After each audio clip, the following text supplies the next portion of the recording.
Nekat melintasi Selat Hormuz di tengah meningkatnya ketegangan Amerika Israel dengan Iran. Sebuah kapal tanker minyak tenggelam usai ditembak militer Iran.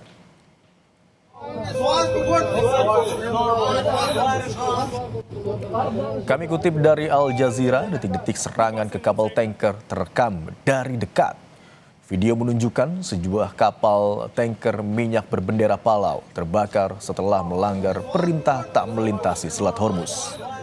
Menurut Pusat Keamanan Maritim Oman, kapal terkena proyektil yang tak dikenal.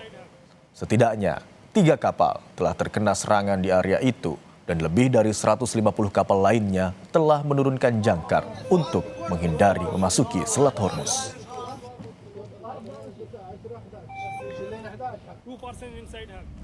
Sebelumnya, Iran menutup Selat Hormuz yang merupakan jalur vital transit minyak global usai diserang Israel.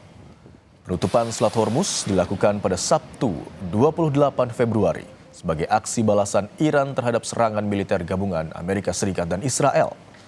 Selat Hormuz menghubungkan Teluk Persia ke Teluk Oman.